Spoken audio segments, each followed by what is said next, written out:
Ta. Buenas tardes a todos y muchas gracias por participar de esta nueva jornada del CIES, del Departamento de Economía. Y tengo el agrado de presentar a Aurelio Fernández, quien va a exponer respecto a la temática de las criptomonedas. Específicamente su exposición se titula Conexión entre criptomonedas, activos financieros tradicionales y Google Trends. Aurelio es doctor por la Universidad Rovira i Virgili de España, específicamente en la sede de Reus. Es profesor titular de la universidad en el área de economía financiera, del Departamento de Gestión de Empresas de la misma universidad. Fue director de grado de Administración y director de Empresas en 2011.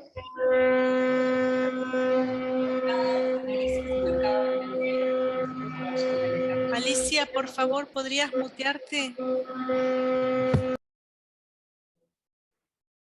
Es miembro del Centro de Investigaciones en Economía y Sostenibilidad ECOSOS del Departamento de Economía de la URB, profesor visitante del Departamento de Matemáticas de la Facultad de Ciencias Exactas de la Universidad Nacional de La Plata, y es autor y coautor de más de 40 artículos en revistas indexadas y en 10 capítulos de libros. Así que bueno, los dejo con Aurelio, y bienvenido y muchas gracias por participar de esta jornada.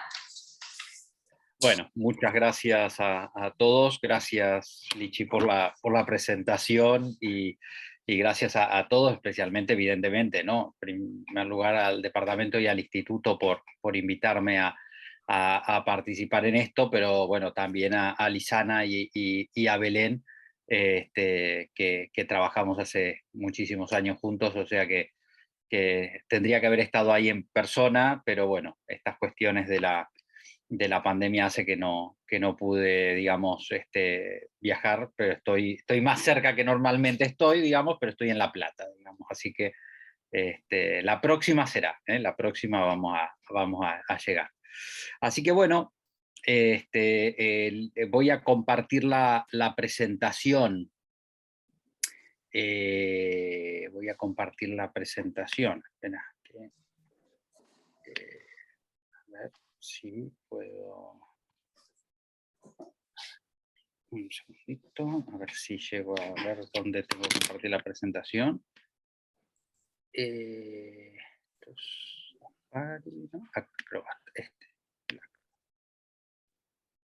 A ver. Espera, porque acá me dice. Es que no estoy muy acostumbrado al Zoom. Entonces, a ver. Perdona, pero. A ver.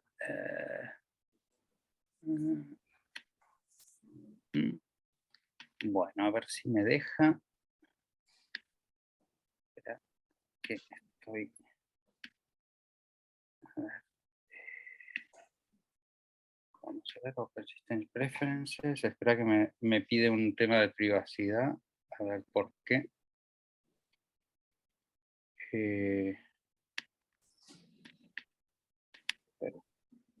Jorge, ¿está habilitado para compartir?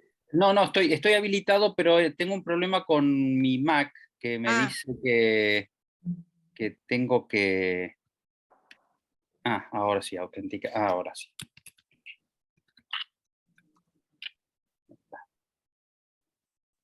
Que la Mac tiene todas estas cosas. A ver si me deja. A ver si ahora me deja. Ahora sí.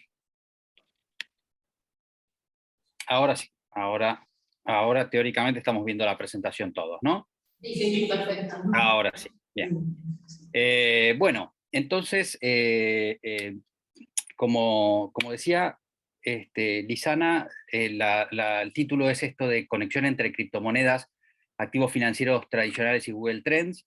Este es un tema que venimos trabajando con algunos coautores hace algún tiempo, y entonces la presentación va a ser un poco, digamos, por un lado, va a haber una primera parte que tiene que ver con temas más generales, porque entiendo que no todo el mundo tiene por qué estar puesto, digamos, en toda la investigación en criptomonedas. Por tanto, primero voy a hacer una presentación más general de lo que es digamos, criptomonedas, blockchain y los temas así más importantes que se han venido desarrollando en investigación alrededor de criptomonedas. Y después, en la segunda parte, es cuando, por ahí voy a comentar más en lo que, digamos, hemos venido trabajando con algunos coautores en temas de criptomonedas en concreto, ¿no? En primer lugar, es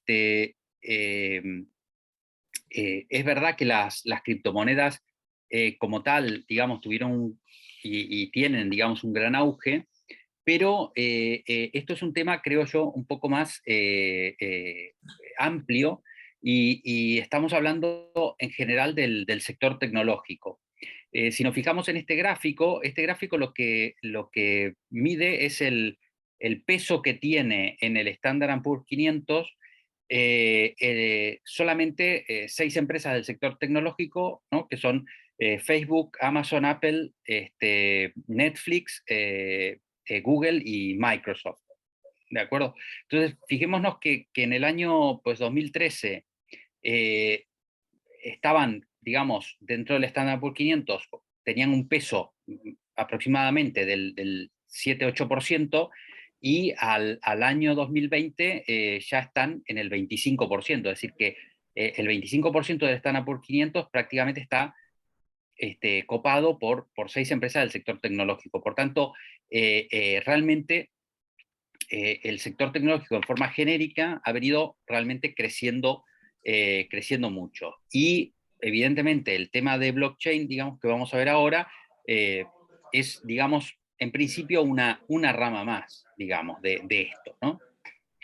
En primer lugar, digamos, esta primera parte, sobre todo lo que quiero es separar un poco la cuestión de blockchain de criptomonedas, porque parece que al final siempre terminamos hablando de criptomonedas, y al final creo que estamos hablando de un fenómeno bastante más amplio, que es todo el tema de blockchain, que puede tener aplicaciones bastante más, digamos, amplias que no solo las criptomonedas.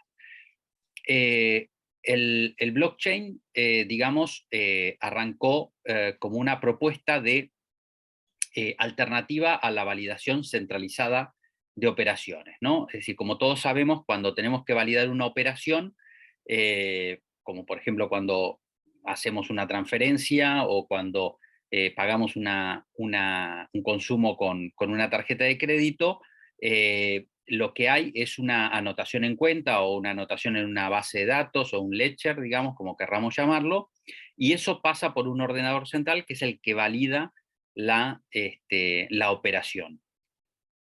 Entonces, lo que se, digamos, intentó, digamos, hacer a través de esto es cambiar un poco este eje. Es decir, en realidad, desde la antigüedad, por decirlo de alguna manera, desde, yo qué sé, desde el Egipto antiguo o lo que sea, la validación centralizada de transacciones es la misma. Es decir, lo único que cambió es digamos, el soporte, ¿no? Es decir, en lugar de hacerlo en un papiro, lo podíamos hacer en un libro y después en una hoja de Excel y después en una computadora, pero en realidad la validación centralizada siempre recaía en que había digamos, un transaction ledger, digamos, como un mayor central, que era el que tenía, digamos, que validaba las operaciones en forma centralizada.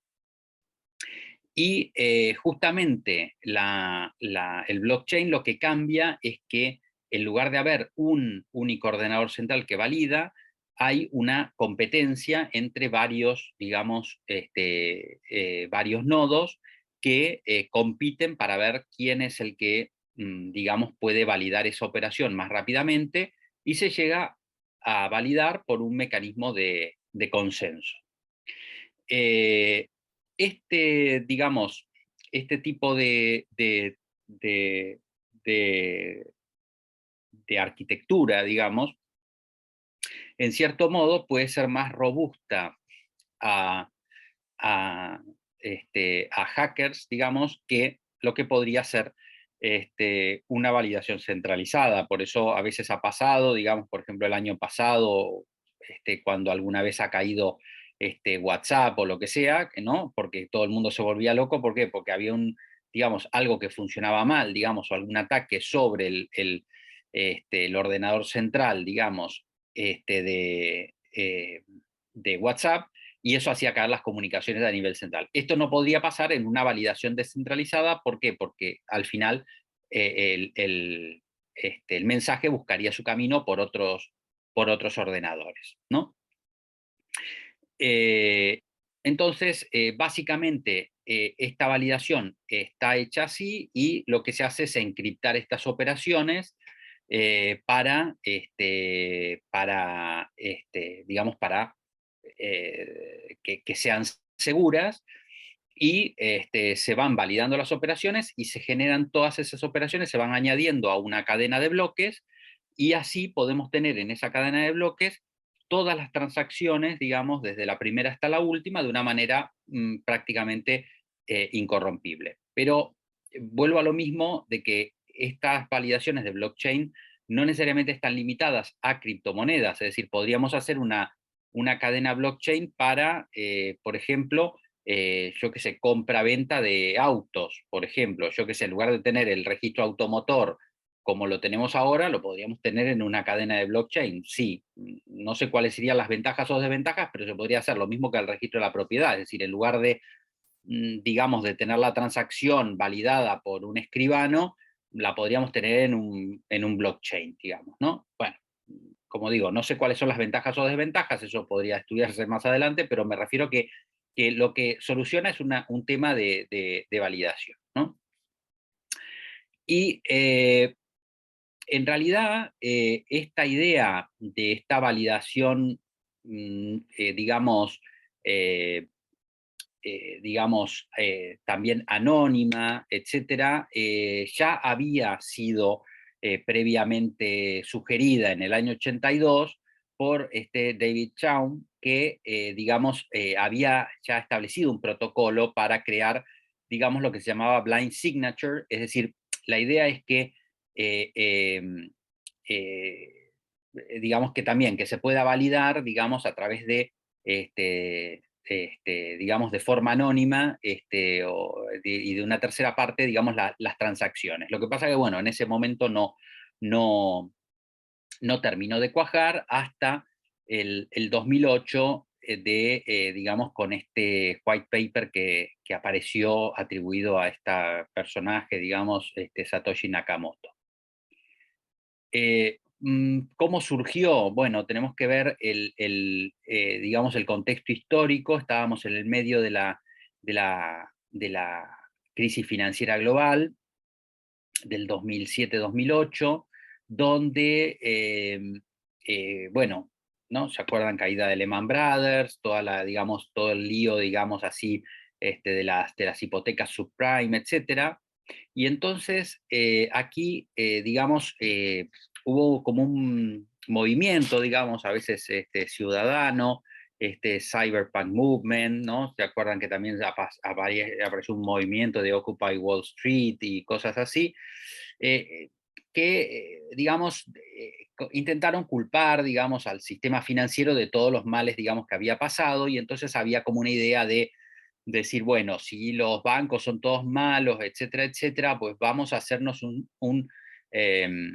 digamos, un sistema de transacciones para la gente, ¿no? Entonces, que yo pueda mandar plata, digamos, de acá para allá, sin tener que dejarle, digamos, dinero en vía comisiones a los bancos, digamos, ¿no?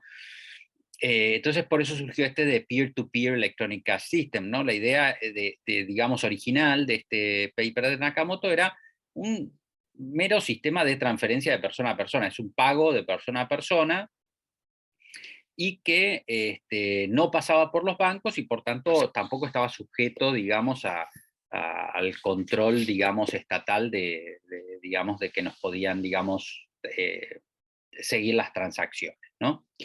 Eh, Sí, digamos, hay que aclarar una cosa, y es que las criptomonedas, a pesar de que, digamos, la transacción está encriptada, etcétera, no son, digamos, no son anónimas o no son 100% anónimas, por ejemplo, Bitcoin o Ethereum, porque en realidad la blockchain es abierta. Entonces, sí es verdad que no puedo saber el nombre y apellido de quién hizo la transacción, pero puedo seguir por el ID, digamos, todas las transacciones que ha venido haciendo. ¿Eh? Entonces, desde ese punto de vista, no es anónima. Hay otras monedas que sí, digamos, garantizan esa anonimicidad, como por ejemplo la Zcash. Pero lo digo porque en general a veces todo el mundo piensa que el tema de criptomonedas es completamente o 100% opaco y anónimo, y no es tan así porque, como digo, digamos, lo que es la blockchain de Ethereum o de Bitcoin son abiertas, o sea, que se pueden, digamos, uno puede ir rastreando dónde va cada uno y en qué wallet va poniendo el dinero, etcétera. Por más que no sepa, digamos que es Juan Pérez, digamos, ¿no? Es decir, no sé el nombre, pero digamos que puedo seguir la transacción. Lo digo porque esto es importante porque ha pasado casos digamos, en algunos casos de ciberataques y tal, que robaron, digamos, algún dinero de criptomonedas, las han podido, digamos, rastrear y seguir hasta donde están, digamos. Lo que pasa es que, claro, no saben exactamente quién es y no las pueden agarrar, pero, digamos, pueden saber exactamente en qué momento está. Entonces, en principio, siempre se debatió el tema del concepto de estas que se habla de cryptocurrencies, ¿no? De criptomonedas, si son monedas, no son monedas, y yo siempre digo que más que se podría haber llamado criptoassets, ¿no? Es decir, activos cripto, digamos, una cosa así. Creo que es un concepto más amplio y más exacto de lo que representan. El Parlamento Europeo, que está en estos momentos debatiendo toda una normativa sobre criptomonedas, que se llama, la normativa se llama MiCA, digamos, básicamente define esto como una representación numérica de valor que está asegurada por un mecanismo criptográfico, ¿no? Y bueno, se puede usar como medio de cambio, se puede usar, digamos, para transacciones, digamos, en sistemas descentralizados. Eh, y para, digamos, un poco desentrañar este tema de si es moneda o no es moneda, a ver, en sentido más genérico, una moneda tiene que ser algo durable. En principio las criptomonedas, tal como son, digamos, en principio son durables en el sentido de que, a ver, al final son un código, digamos, de computadora. Mientras no lo perdamos, es durable, ¿no? Es decir, es portable, y en eso es verdad que son 100% portables porque no tengo, digamos, que llevarlos en la billetera, digamos, lo tengo en la nube o lo que sea. Es decir, que es divisible, efectivamente son divisibles, no estoy obligado a comprar un Ethereum o un Bitcoin y tal, puedo comprar hasta 1 por 10 a la menos 9, digamos, Bitcoins, o sea que, digamos, es bastante pequeñito, digamos, lo que puedo comprar. Uniforme, en el sentido de que sí que es uniforme, ¿no? Esto es como cuando digo, bueno, un billete de 100 es igual a otro billete de 100, bueno, es igual, digamos, es decir, me da igual el código que me den. Si me dan un Bitcoin, no tiene, digamos, diferencia con otro.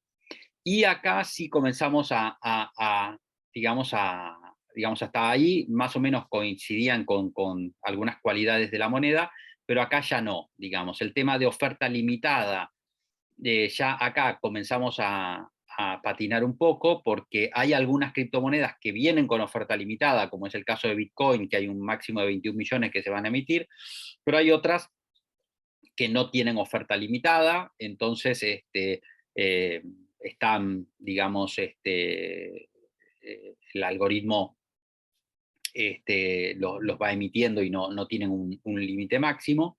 Y tampoco tienen, digamos, aceptación común, es decir, fuera de los mercados de criptomonedas, realmente no hay un mercado que acepte, digamos, fácilmente las criptomonedas. Me refiero que no voy a poder comprar por ahí un café, o no voy a poder comprar, yo qué sé, una campera o lo que sea con criptomonedas en forma genérica, en forma genérica. Puede haber casos así, si quieren, testimoniales, ¿no?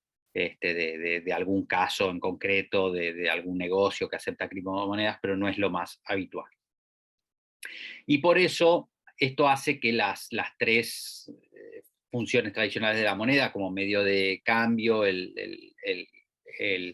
store of value, digamos, y la unidad de cuenta, digamos, no se terminan de cumplir, digamos, por ahora. Y es por eso que yo siempre comento, y hay varios autores también que comentan, que bueno, que más que monedas, pues son activos financieros altamente especulativos, pero que no por ello, digamos, hay que dejar de estudiarlos, porque al final comportan, digamos, muchos millones de dólares, digamos, digamos, de transacciones, ¿no? En realidad hay muchas criptomonedas, realmente hay muchos miles de criptomonedas. Lo que sí, el mercado está bastante concentrado. Entonces, hasta el año 2017, Bitcoin era sin dudas digamos, el rey absoluto de las criptomonedas, tenía el 80% del mercado, por decir algo, y el 2017, que es, digamos, donde, digamos, quizás es el primer boom donde se popularizaron mucho las criptomonedas, comenzaron a surgir bastantes más, viendo que había un mercado cada vez más grande, y entonces ahí sí perdió, digamos, un poco digamos, el poderío de mercado. Sigue siendo hoy por hoy la criptomoneda más grande, con alrededor más o menos del 40% digamos, del market share, pero digamos que hubieron otras que en fin, que le restaron, digamos, espacio. Como ven, hay muchísimas criptomonedas, hay miles de criptomonedas, hay unas 500 plataformas donde se puedan negociar. La capitalización es de 910 billones, digamos, ingleses, digamos, no los billones castellanos, vamos a decir. Y y realmente también tiene, digamos, un volumen de negociación muy alto. Esto es verdad que son unas cifras astronómicas. Si las medimos o si las comparamos con por ahí el mercado del oro o la bolsa a nivel global y tal, es poquito, digamos. Parece que son, digamos, 2 pesos, digamos, ¿no? En comparación a... Pero, digamos, si lo medimos solo, estamos hablando de mucho, mucho dinero. Entonces, bueno, por eso, digamos, aquí sí quiero hacer una aclaración, que la compraventa de criptomonedas se puede realizar de dos maneras, digamos. La manera original, la manera que quería Satoshi Nakamoto, es hacer el peer-to-peer, es decir, que hacerlo persona a persona, y entonces es directamente subirse a una blockchain, digamos, y comprar y vender ahí. Claro, cada criptomoneda tiene su blockchain, ¿no? Tengo que ir a la blockchain de Ethereum, tengo que ir a la blockchain de tal. Bueno. Ahora, la mayoría de gente no invierte a través de la blockchain directamente, sino a través de plataformas, de exchanges, que operan más o menos como si fuera un exchange normal de bolsa tradicional, es decir, que uno se puede loguear a través de un exchange de bolsa tradicional y comprar y vender, digamos, por internet, y entonces uno compra-vende, digamos, es decir, este exchange lo que hace es, digamos, funcionaría como una especie de dealer, en el sentido de que, digamos, tiene ofrece, digamos, una cierta liquidez de oferta y demanda, digamos, va comprando y vendiendo, y, digamos, y esta exchange es el que se encarga después de subir todas las transacciones a la blockchain. Y esto es un poco lo que yo llamo la paradoja de la descentralización, porque, claro, porque por un lado, Satoshi Nakamoto quería, digamos, hacer explotar el sistema, digamos, y decir, bueno, no, vamos a arreglarnos entre nosotros y que, digamos, y tal. Y al final el sistema terminó volviendo a la centralización, es decir, al final, y no solamente, porque yo les dije, bueno, hay como 500 exchanges, sí, hay como 500 exchanges, pero fíjense que Binance se lleva prácticamente la mitad del mercado, es decir, que un solo exchange es el responsable de la mitad de las transacciones que se hacen sobre criptomonedas prácticamente, ¿no? Por tanto, este tema de las criptomonedas está bastante plagado digamos, de ciertas contradicciones, ¿no? Porque esta idea de, bueno, vamos a estar fuera del sistema y no sé qué, y al final terminamos más dentro del sistema que antes. Lo digo porque, claro, es verdad que en una transacción hecha estrictamente dentro de la blockchain, es verdad que yo paso, vamos a decir, por debajo del radar de cualquier estado, por decirlo de alguna manera, pero una vez que estoy dentro digamos, de un exchange de estos, como Binance o Kraken o Coinbase, en realidad ya no, porque estas empresas son empresas constituidas legalmente en algún país, ¿no? Binance, por ejemplo, está constituida en varios países, en Estados Unidos, se instaló hace relativamente poco en España, etcétera, y estas empresas tienen obligación, por ejemplo, de informar digamos, la gente que está registrada ahí, digamos, eh, las operaciones que hace, con lo cual, digamos, que digamos, no está fuera digamos, del sistema financiero real. Así que bueno, esta es un poco la idea de la paradoja esta de la descentralización. Lo que sí es cierto es que las criptomonedas tienen, digamos, y han tenido hasta ahora una volatilidad enorme, muchísimo más fuerte, muchísimo más grande que cualquier otro activo financiero tradicional que digamos, que nos imaginemos. Acá en esta, digamos, diapositiva, comparamos el tema de la volatilidad, de la realized volatility de Bitcoin con el oro, con el Standard & Poor's y con el dólar, y realmente vemos que es, digamos, 4, 5, 6, 10 veces, digamos, eh, o 20 veces o 30 veces, según con qué comparemos y en qué periodo, respecto de los activos financieros tradicionales. Por tanto, digamos, esto es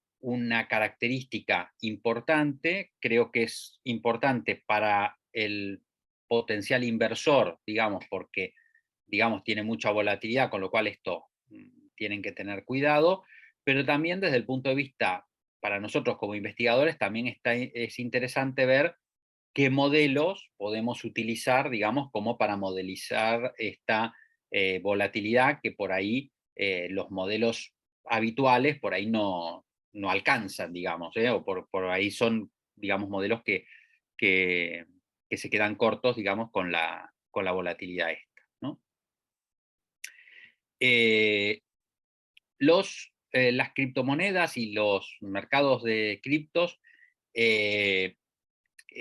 son diferentes a lo que estamos acostumbrados a ver por varias cuestiones. Primero, porque son mercados que están abiertos las 24 horas del día, los 7 días a la semana. Es decir, que no hay, digamos, cierres de mercado. No es como la bolsa que dice, bueno, opera de 10 de la mañana a 3 de la tarde o de 9 a 5, etcétera.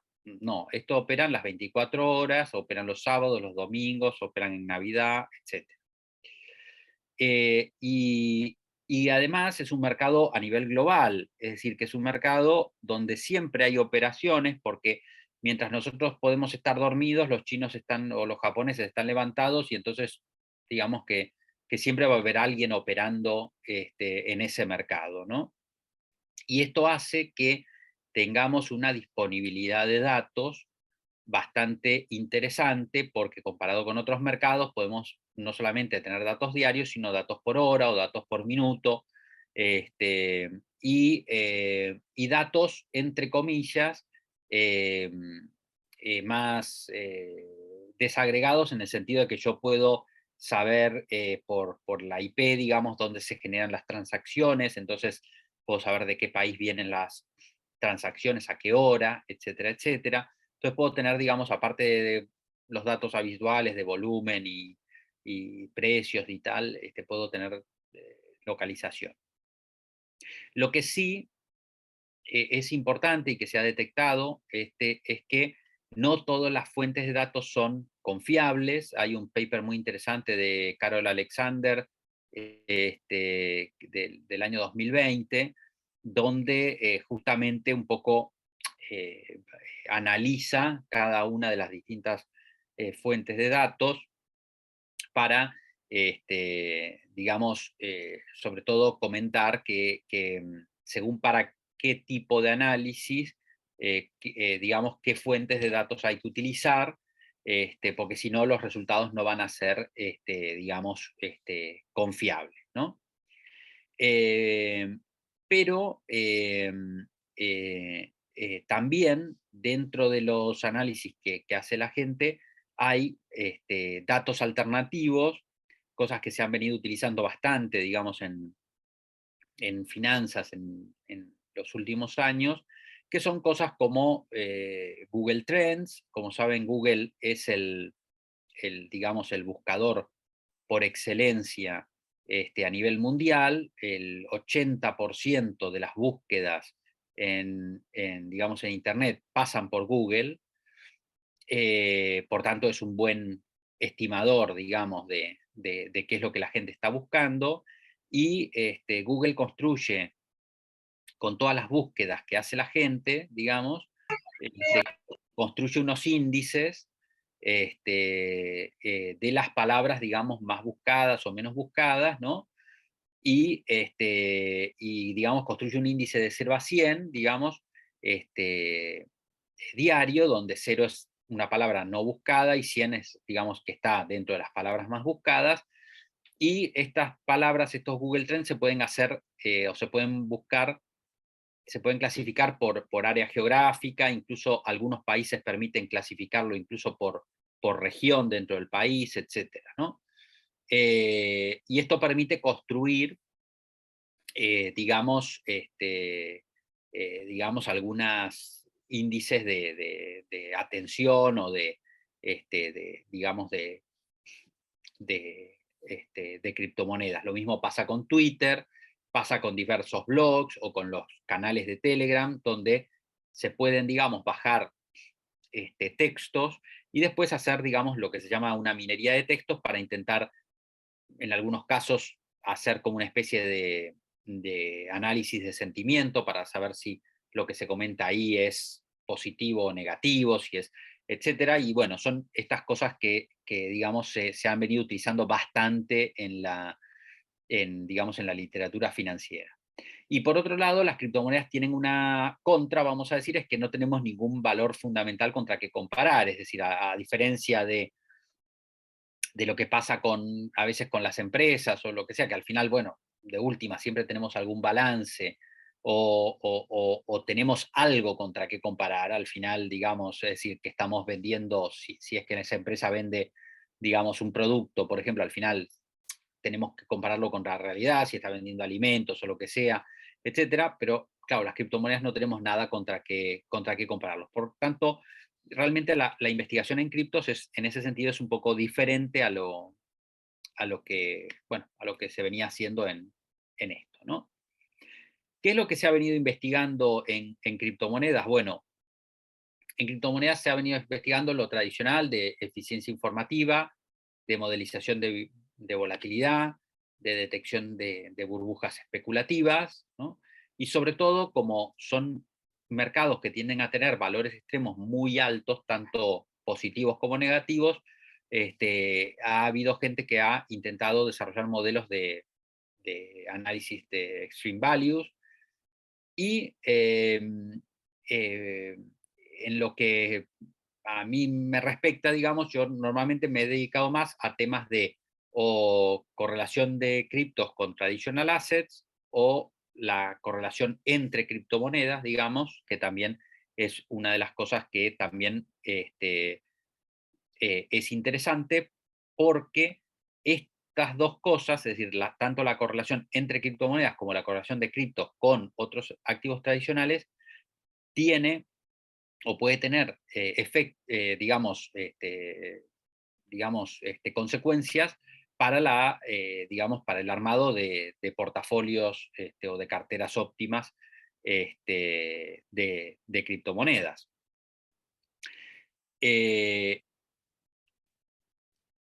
Un tema que yo no he tocado nunca, pero es algo que está, digamos, ahí, digamos, y que hay gente que lo ha investigado, es justamente el tema de digamos, la huella ecológica que generan las criptomonedas. ¿De acuerdo? ¿Por qué? Porque esta validación descentralizada puede ser muy interesante, pero es muy costosa desde el punto de vista energético.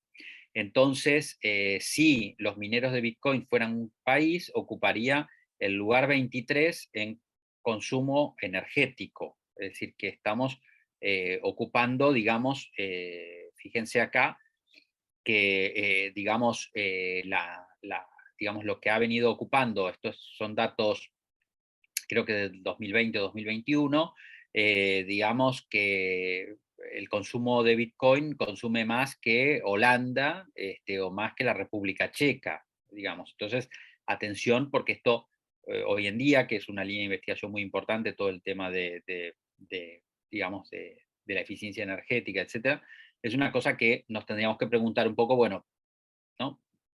¿Vale la pena gastar toda esta energía en algo que realmente no sé si sabemos, no sé si nos da algo diferente a una moneda tradicional, ¿no? Esto es un poco una especie de crítica. Lo mismo acá, en el sentido de que, digamos, una transacción de Bitcoin consume mucho más, consume 4 veces más que 100.000 transacciones de Visa. Entonces, claro, digamos, ¿tiene sentido que como humanidad dediquemos tantos recursos a esto? Bueno, es algo que es algo que tenemos que revisar, ¿no? Y lo que decía un poco al principio es que la tecnología blockchain, digamos, tiene aplicaciones más allá de digamos, digamos, de las criptomonedas. Y en esto sí quería destacar, porque, digamos, dentro de las patentes, por ejemplo, en 2019, que se registraban sobre temas de blockchain, hay no solamente empresas como, yo qué sé, IBM o Bank of America, etcétera, sino también, si se fijan, hay empresas tipo Walmart o Accenture, etcétera, que también han registrado patentes. Y por eso digo, Walmart, digamos, como supermercado, no creo que registre nada, digamos, así, que tenga que ver con por ahí una criptomoneda. Por tanto, debe estar pensando en otras cosas que ha registrado, ¿no? Por tanto, la tecnología blockchain creo que tiene otras cosas, digamos, ¿no? Y entonces ahora vamos a esta segunda parte, que es un poco lo que hemos investigado en los últimos años sobre temas de criptomonedas. La primera parte, es un artículo que publicamos en Finance Research Letters hace unos años, y lo que utilizamos es un modelo DCC, es decir, un Dynamic Conditional Correlation, de los propuestos por Engle, donde, digamos, básicamente es un esquema multivariado, donde tomamos una serie de criptomonedas y también tomamos unos activos tradicionales como el índice Standard & Poor's, un índice de bonos de Estados Unidos y el oro, para ver qué, digamos, correlación había entre entre ellos, ¿no? Y lo que detectamos es que, digamos, dos cosas. Es decir, por un lado, que las criptomonedas entre ellas tenían una correlación, eh, digamos, media, digamos, pero que las criptomonedas con el oro o con el Standard & Poor's o con los bonos tenían una correlación muy baja, una correlación de 0,01, 0,02, etcétera. Es decir, que, que de alguna manera lo que vimos era que el mercado de criptomonedas estaba de alguna manera digamos, despegado de lo que sucedía en el resto del mundo, ¿no? Esto es lo que a veces algunos autores estimaron como diciendo, bueno, pues entonces si tenemos correlación cero, digamos, podemos tener beneficios digamos, de diversificación y tal. Eh, eh, lo que pasa es que, digamos, los beneficios de diversificación eran pocos porque, como habíamos explicado antes, como las criptomonedas tienen una volatilidad tan grande, en realidad sí había un beneficio de diversificación, pero poniendo muy poquita cripto, digamos, en una cartera, ¿no? Porque donde ponían un poco, digamos, ya digamos, la matriz digamos, de varianza-covarianza, ¿no? Se inflaba mucho.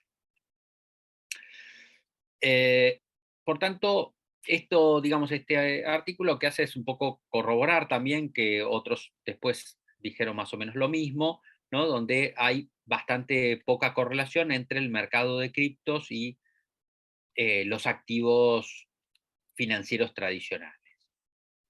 Y por otro lado, después, un poco más recientemente, lo que quisimos ver era digamos, centrarnos solamente en criptomonedas y ver si esta correlación que había, digamos, que nosotros habíamos detectado, esta correlación que había, digamos, mediana, que había entre las diferentes criptomonedas, si esta correlación se había mantenido estable en el tiempo o había crecido o había disminuido. Entonces, para eso, nosotros lo que hicimos es utilizar la metodología esta de los, digamos, de spillovers, digamos, de Diebold y Yilmaz, digamos, ¿no? Es decir, es una metodología bastante utilizada en econometría para ver la evolución así dinámica, ¿no? de estos spillovers o connectness, que básicamente lo que hace es estimar un VAR, y estimamos VAR tanto para, digamos, para rendimientos y para volatilidades en forma de rolling windows para ver cómo iba evolucionando, ¿no? Entonces tomamos diferentes conjuntos de criptomonedas y en este caso nosotros estudiamos desde el año 2017 al 2021 y lo que detectamos es que la conexión tanto en rendimientos como en volatilidad de las criptomonedas fue creciendo durante el tiempo. Es decir, que cada vez más las criptomonedas se parecían más entre sí, tanto en volatilidad como en rendimientos. Esto es muy importante porque en realidad con datos del 2021 realmente no tenía mucho sentido armar una cartera de criptomonedas, porque en realidad teniendo una era lo mismo que tener 4 o tener 5, porque se comportaban todas igual, es decir, cuando suben, suben, cuando bajan, bajan. Entonces, digamos, por ese lado, digamos, podríamos decir que creo que el resultado es interesante porque lo que nos está diciendo es eso, que no tiene sentido, digamos, preocuparse en armar una cartera de criptos, porque da igual, puedo tener una cripto o tener 5, pero es que se comportan igual. Piensen que digamos, nosotros, bueno, en este artículo hicimos, para digamos, digamos, para generar robustez, digamos, en los resultados, lo comprobamos con otras metodologías, hicimos componentes principales, etcétera, etcétera, también. Y realmente, tanto en altas como en bajas frecuencias y tal, la connectness, digamos, el spillover de una a otra y tal, eran todas, digamos, llegamos a la conclusión de que todas las criptomonedas eran prácticamente iguales, es decir, que tenían, digamos, una transmisión de información entre ellas altísima. Por tanto, digamos que hasta ahora podremos decir, sabemos dos cosas. Una, que las criptos están bastante separadas del resto de los activos financieros, y por otro lado, que entre ellas están muy unidas, ¿no? Es decir, están muy, muy unidas. Y por último, la última parte, digamos, que de la charla, de lo que voy a dar, era que lo que queríamos analizar era, digamos, qué movía el mercado de criptomonedas. Y entonces nuestra idea era la siguiente: ya que vimos que las criptomonedas estaban, digamos, no estaban relacionadas con los activos financieros tradicionales, y no teníamos ningún fundamental con que regirnos, dijimos, bueno, ¿por qué no construimos un índice de atención de mercado de criptomonedas, ¿no? Y vemos si entre ese índice de atención que construimos y los rendimientos y las volatilidades hay algún spillover, algún intercambio de información. Y metodológicamente esto lo hicimos con lo que se llamó la Shannon Transfer Entropy. La Transfer Entropy es básicamente la entropía de la transferencia, es una medida de los flujos de información que hay entre dos señales o entre dos series temporales, y digamos, mide, digamos,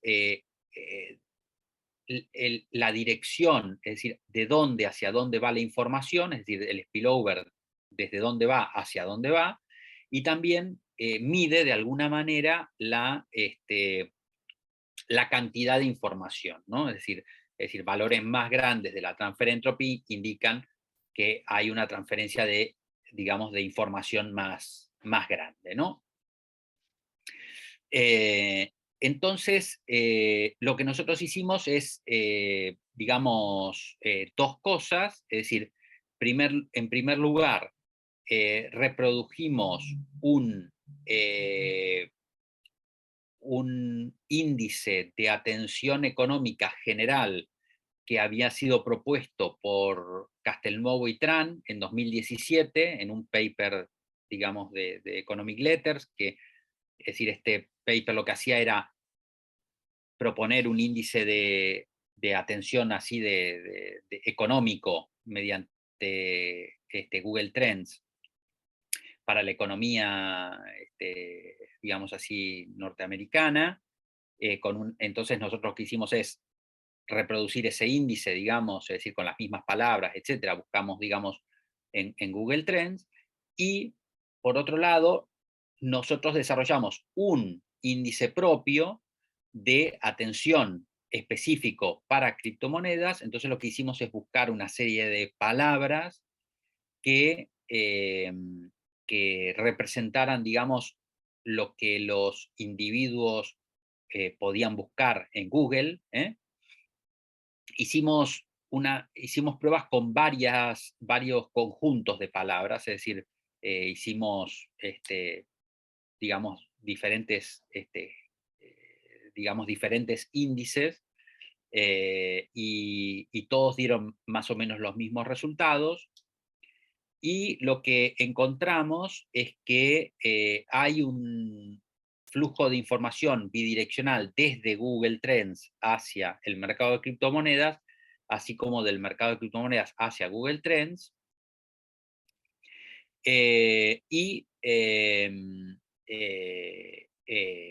Digamos, aunque el flujo de información, digamos, desde Google Trends hacia el mercado, digamos, de criptomonedas puede ser un poco más más amplio, ¿no?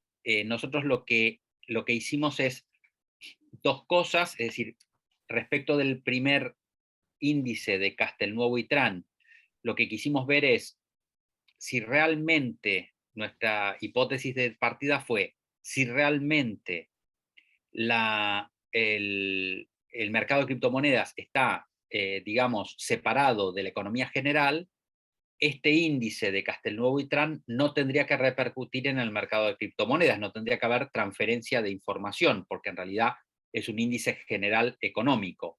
Y esto podríamos decir que es verdad, porque en realidad había una transferencia de información cercana a cero, tanto en un ámbito como en el otro, es decir, que esto lo que estoy diciendo es que en este gráfico lo que se ve es que la transferencia de información entre el índice de Google Trends económico digamos, de Castelnuovo y Tran versus los rendimientos y volatilidad de criptomonedas, la transferencia de información mutua es prácticamente cero, es decir, que no, los mercados de criptomonedas no reaccionan a lo que pinta en la economía, pero por otro lado, cuando nosotros construimos un índice de criptomonedas específico, cuando nosotros construimos un índice de criptomonedas específico, ahí sí vemos que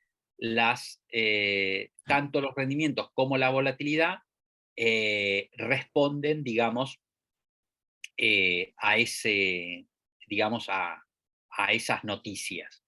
Por tanto, digamos, sí vemos que hay, digamos, como una cosa más específica de este mercado. Y esto lo hicimos, yo acá mostré los resultados solamente para Bitcoin, pero nosotros lo hicimos para varias otras criptomonedas y los resultados eran prácticamente los mismos. Es decir, esto por un lado, entonces esto confirma, digamos, como dos cosas, es decir, que las criptomonedas siguen estando, digamos, en forma más o menos separadas del resto de la economía, y además que las criptos se mueven todas juntas, es decir, porque en realidad reaccionan todas más o menos juntas, ¿no?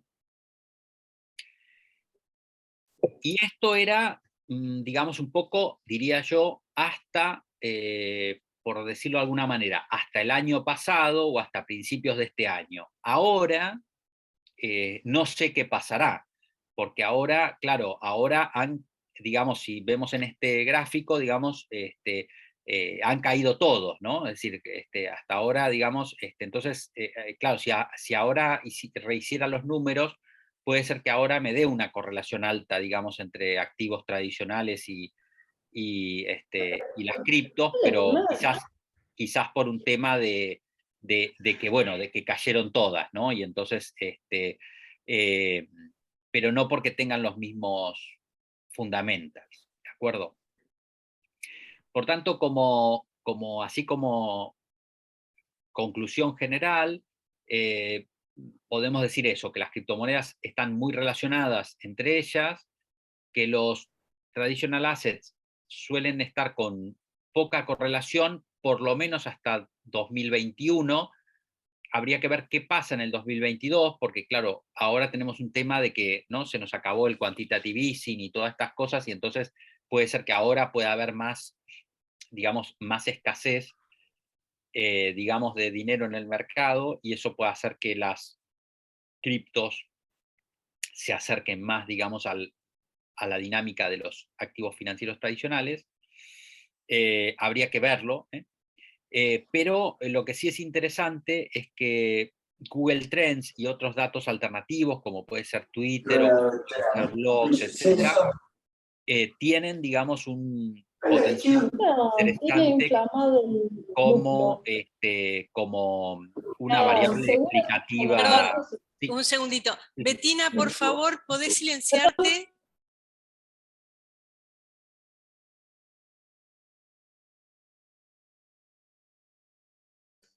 Está silenciado, Aure. Perdón, sí, ahora sí. Los Google Trends y otros datos alternativos, como puede ser Twitter o el estudio digamos, de text mining vía blogs, etcétera, pueden tener, digamos, usos interesantes para justamente para hacer forecasting, o para hacer, digamos, por lo menos para ver, digamos, sentimientos de mercado. Y finalmente es esto, digamos, el crypto crash que vimos este año hace que de alguna manera tengamos que poner sí un poco una nota de, digamos, como un signo de interrogación, a ver si todo lo que venimos investigando en el pasado, digamos, no, es verdad o nos cambiaron digamos, todos los números, digamos, ¿no? Esto, la verdad que no lo sabemos y todavía no hay, por lo menos yo todavía no he visto estudios hechos ahora con los datos de los últimos 3 o 4 meses. Pero bueno, es algo bueno, que queda abierto y mejor que quede abierto porque así nos queda trabajo por hacer en el futuro. Eso es importante. Y bueno, con esto dejo y les dejo en todo caso dejo preguntas para que me hagan lo que les parece. Muchas gracias. Lichi, no sé si querés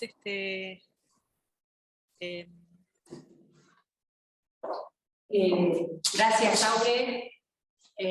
Bueno, no sé si ¿querés dejar de compartir por ahí para abrir alguna ronda de preguntas? Sí, dale. Con el chat, claro. Sí. Me parece que no, pero... Sí. No sé. Sí. Ay. Ahora sí. Ahora sí. No sé, en el chat, yo no lo leo de acá. No, en el chat no hay nada de momento que yo vea. Pero bueno, cualquier cosa, si tienen preguntas, me dicen, que sin ningún problema. Fui bastante rápido, pero un poco la idea era cubrir un poco cosas un poco así de diferentes temas para situarnos un poco qué era lo que estábamos haciendo, ¿no? Bueno, sí. Uh-huh. Me permiten, bueno, Sí. Aure, una lástima que no hayas podido ir a Bahía, Uh-huh. bueno, por estas cuestiones de la pandemia, ¿no? Sí. Ya nos veremos presencialmente en otra oportunidad. Uh-huh. Mi pregunta iba orientada a esto que dijiste último, ¿no? O sea, la gran volatilidad que tienen las criptomonedas hace que el estudio sea muy dinámico, ¿no? Porque cambia todo el tiempo, esta volatilidad cambia todo el tiempo las correlaciones que pueden llegar a tener con respecto a los activos financieros. Vos comentabas que lo que habían trabajado era sobre índices, ¿no? De los índices de las bolsas más grandes del mundo. Y te quería preguntar si estaban pensando, o pensemos, ¿no?, en hacer algún trabajo que esté relacionado con los índices de los activos financieros de otros tipos de países que también son más volátiles por ahí que las bolsas más grandes del mundo. Sí, creo que no hay, digamos, en general siempre las cosas que se han hecho fueron tipo, como te digo, con el Standard & Poor's, con, yo qué sé, la bolsa de Alemania, siempre, digamos, siempre las grandes, digamos, y poca cosa más, ¿no? Un poco digamos, la justificación siempre fue que como era una moneda o un activo muy global, bueno, entonces utilizás el Standard & Poor's porque también es muy global y tal. Pero lo que pasa es que creo que también tenés razón de que, digamos, porque además si vos ves digamos, en adopción así, digamos, más individual de criptomonedas y tal, en un montón de mercados emergentes, entre ellos Argentina, es un mercado que adopta mucho el tema de criptomonedas, sobre todo las stablecoins, estas y no sé qué, porque digamos, porque bueno, por lo que todos conocemos, digamos, ¿no? Entonces, creo que puede ser interesante porque puede, digamos, de alguna manera marcar, o sea, yo creo que se pueden armar, digamos, una especie de, sí, digamos, se puede hacer, digamos, un esquema, digamos, como el DCC, una cosa de estas así, multivariado, para ver qué se encuentra, ¿no?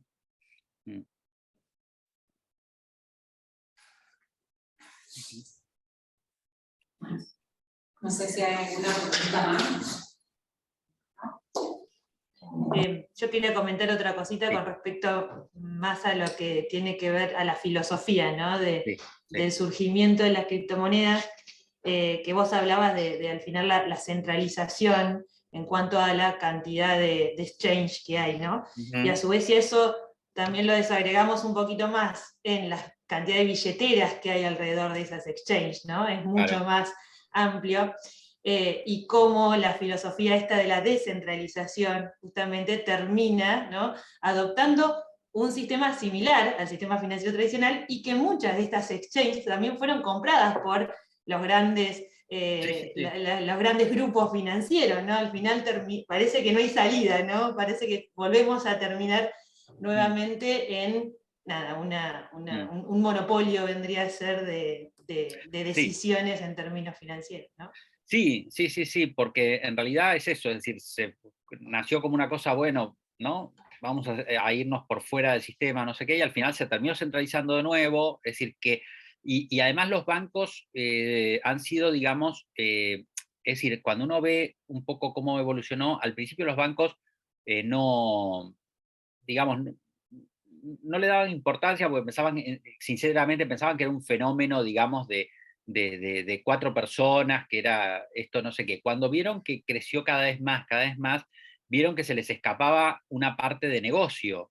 Entonces, en ese momento fue cuando, digamos, los bancos comenzaron a presionar cada vez más, digamos, más que nada por ejemplo, para que puedan ofrecer, por ejemplo, eh, eh, fondos de inversión basados en criptomonedas, etcétera, etcétera. Es decir, no querían perderse el negocio. Una vez que está establecido el tema, es, bueno, mira, ahora quiero participar de esto, ¿no? Con lo cual es tal como lo decís, ¿no? Al final volvimos, digamos, al inicio, ¿no? Por eso digo que no, nada que ver con la filosofía de Nakamoto.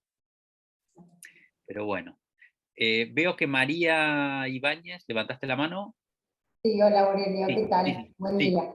Bueno, buenas tardes en realidad. sí, Yo te hago una pregunta un poco que está salido de la cuestión financiera de las criptomonedas, que vos mencionaste esta cuestión de cómo, digamos, este nuevo mercado, en algún sentido es un retroceso hacia las transiciones energéticas que están planteando los países, ¿no?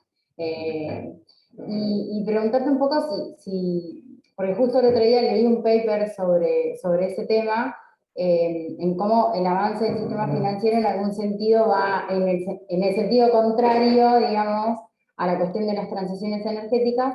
Y una de las alternativas que por lo menos la organización, o sea, digamos, la Agencia Internacional de Energía mencionaba es cómo estos Small Modular Reactors, o sea, los reactores de baja generación, pueden ser una alternativa para que la minería de las criptomonedas pueda ser limpia, digamos, porque si bien no son energías renovables, son ujú, energías que no emiten claro, gases de efecto invernadero. sí. Sí, más o menos sabés, sí, digamos, Sí, en la gente que estudia las criptomonedas esto se habla. sí, es decir, a ver, hubo todo un cambio porque en un momento la mayor parte del minado se hacía en China. Cuando China prohibió, digamos, el minado, se tuvieron que ir a otros países, es decir, se tuvieron que llevar las computadoras, digamos, a otros países, algunos se fueron tipo a Kazajstán y a esos países, digamos, que están por ahí, y también se instalaron en Estados Unidos. A ver, cuando estaban en China, había, digamos, una huella ecológica todavía más fuerte porque China tiene mucho, bueno, tiene por un lado, tiene hidroeléctrica, digamos, bastante potente, pero también tiene carbón, digamos, entonces había bastante quemado de carbón. Cuando se trasladó gran parte a Estados Unidos, se modificó un poco la ecuación energética porque sobre todo se instalaron en, yo qué sé, en Nevada, en todos estos lados que tienen mucho energía solar.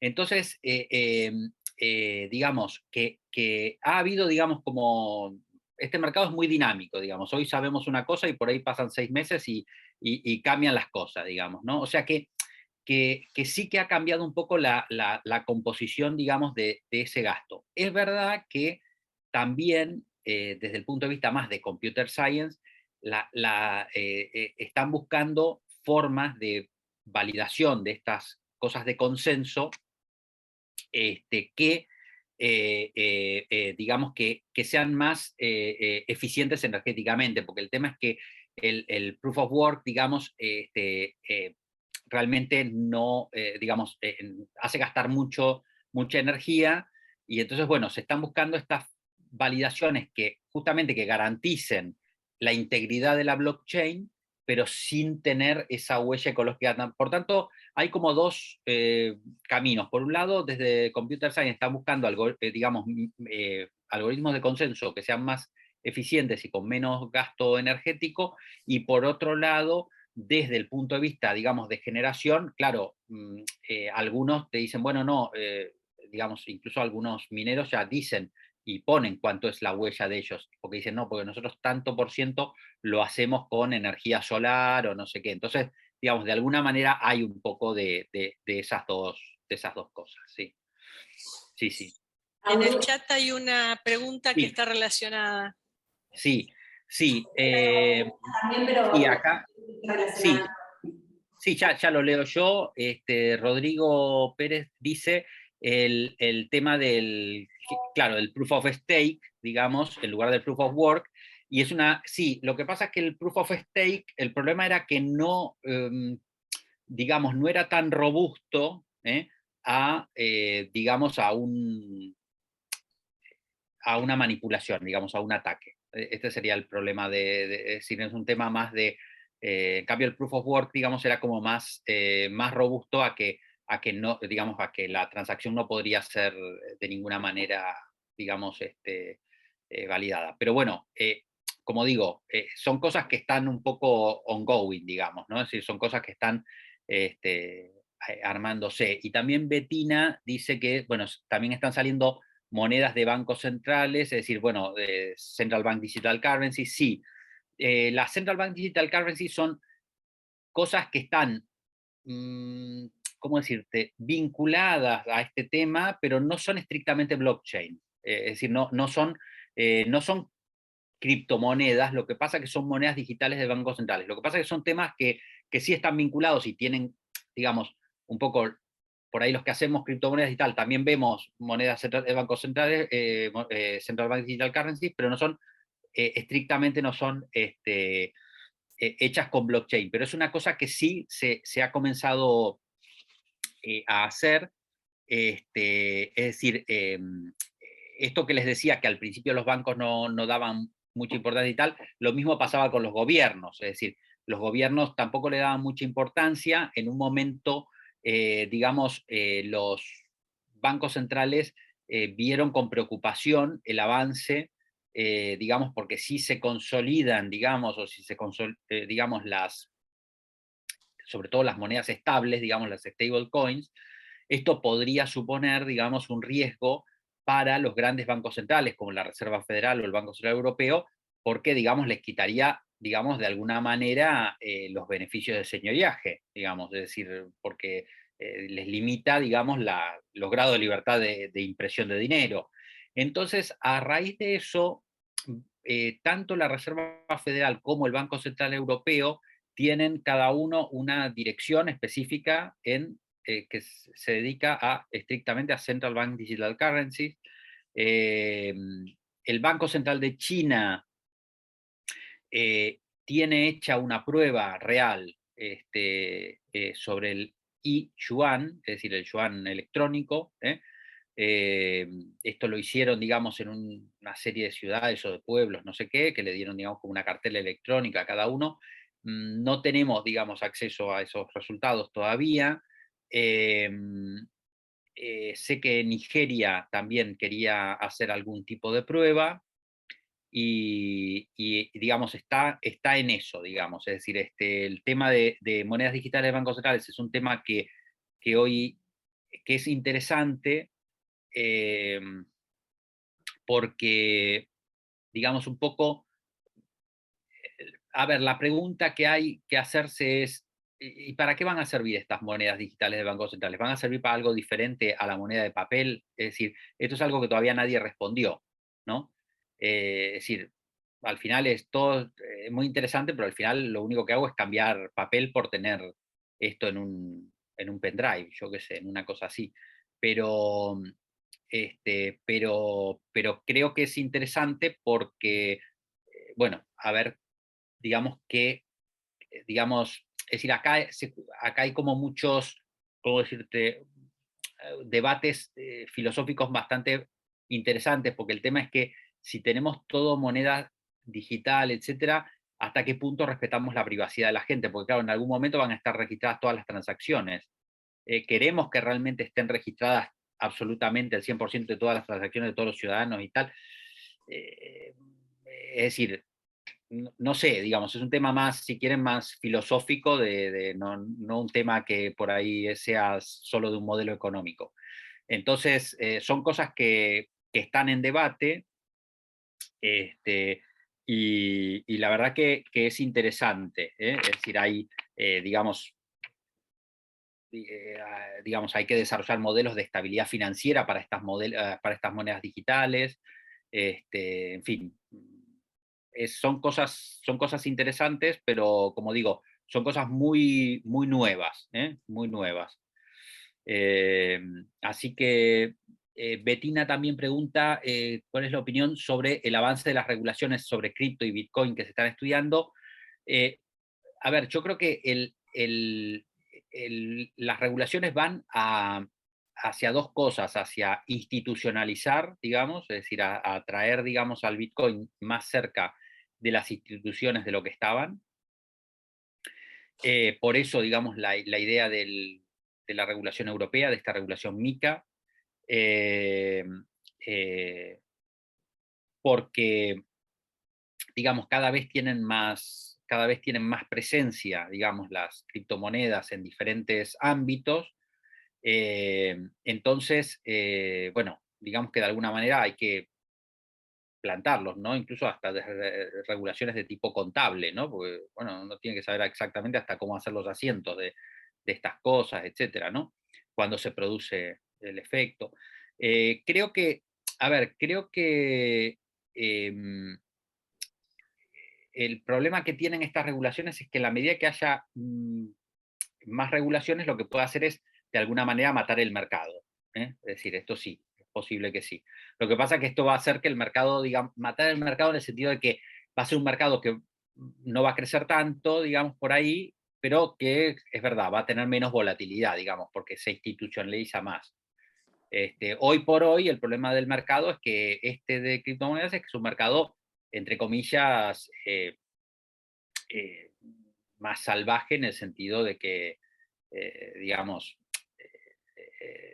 digamos, de que, por ejemplo, no sé, si vos comprás y tenés tu wallet, etcétera, claro, vos tenés que fijarte exactamente que la wallet que compraste, digamos, donde tenés tus monedas sean seguras, etcétera. Es decir, no tenés una, digamos, como en otras, es decir, no pasa ningún control, no es como, yo que sé, un medicamento que pasó por el control del ANMAT, ¿no? Entonces vos decís, bueno, mira, alguien lo revisó, yo que sé, lo tomo porque alguien lo revisó antes que yo no entiendo nada, etcétera, ¿no? En cambio acá es como, bueno, yo veo la web de este wallet, me creo la publicidad de que es seguro y está bien. Por ahí al día siguiente no era nada seguro y se robaron mi plata. Bueno, entonces por eso digo que las regulaciones van en ese sentido. Lo que pasa es que, claro, va a crear que, creo yo, que el mercado lo que va a hacer es que va a ser un mercado que crezca menos, digamos, y que sea más institucionalizado. Bettina tiene la mano levantada. Sí. Sí, perdón, sumo a preguntarte porque charlando sobre estos temas, escuché una opinión que decía que en realidad toda esta regulación, por ahí, como vos decías, ¿no? Iba a permitir la llegada de inversores institucionales, sí. y que de alguna forma le podían dar más volumen o elevar las cotizaciones, ¿no? Entonces, digo, uno puede pensar y los razonamientos para los dos lados son válidos, ¿no? Que justamente que le dé vida o que lo frene. Por eso quería saber tu opinión. Me parece absolutamente. Sí, yo creo que lo raro. institucionaliza, es decir, al final, digamos, en cierto modo da más garantía al pequeño inversor, digamos, porque, digamos, en cierta medida podés disminuir asimetrías de información en la medida que institucionalizas algo, digamos, ¿no? Porque ahora es un mercado muy asimétrico respecto de información, es decir, yo qué sé, digamos, qué protocolo de no sé qué utiliza tal wallet y no sé qué. En cambio, si pasan... pero la ventaja, por eso digo, la ventaja que tiene es eso, que puede haber inversores institucionales o, digamos, bancos, etcétera, que se metan en esto. Y la contra, digamos, es que, claro, es esto que mientras el mercado está un poco libre, digamos, también hay, digamos, hay como más un ecosistema muy libre de que, bueno, de que van, digamos, van naciendo cositas, ¿no? Pero claro, esto, la verdad que es difícil hacer proyecciones, a ver cómo va a ir.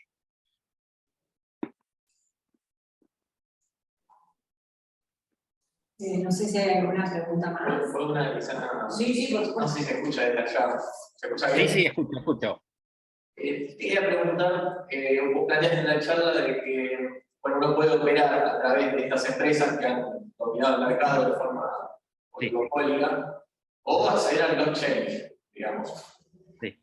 Digamos, se han estudiado o se han planteado hipótesis de por qué las personas han elegido usar estas empresas y no directamente el blockchain. Digo, si ante un sistema que se plantea como disruptivo y descentralizado, las empresas los agentes han decidido usarlo de forma en empresas centralizadas, digamos, tal vez eso que en oposición al planteo filosófico del sistema.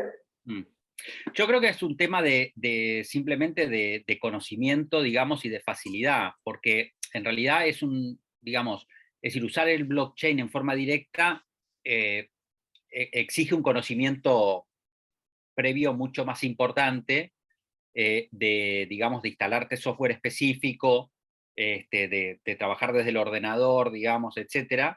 En cambio, utilizar, yo qué sé, Binance, vos te bajás la app de Binance y metés la plata a través de tu tarjeta de crédito o a través de una transferencia y no sé qué, y operás, digamos, de una manera que lo puede operar una persona, digamos, sin ningún conocimiento específico, digamos, ¿no? Es decir, cualquier persona que maneje una app cualquiera, de cualquier cosa, digamos, de un smartphone, lo puede usar. En cambio, operar sobre la blockchain no es, digamos, tarea, digamos, tan fácil. Es decir, hay como una barrera, digamos, de conocimiento. Entonces, esta es la facilidad, digamos. Es decir, vos pensás que además en esto hay muchísimos inversores muy pequeños, inversores de 18 años, ¿eh? Estamos hablando, es decir, gente que invierte 100, que invierte 1000, es decir, habrá gente que invertirá 1 millón, ¿vale? O 10 millones o 100 millones, pero hay gente que invierte 100, 200, lo que sea, ¿me entendés? Entonces, claro, a nivel mundial. Entonces, estas apps, digamos, tienen esta facilidad de que la barrera de acceso es nula, digamos, en una app. ¿Mm?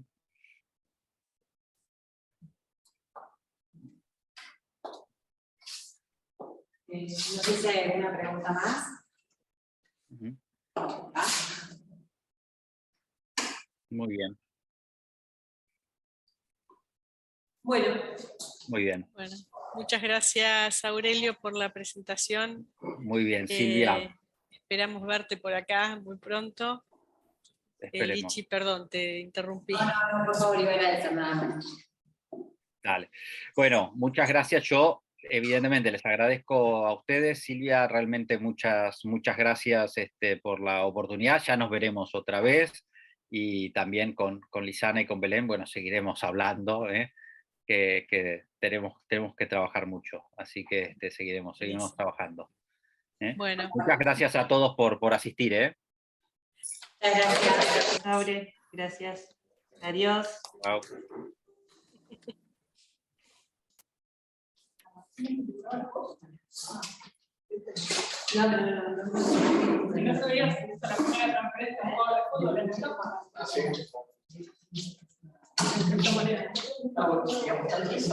Nunca va a poder ser algo de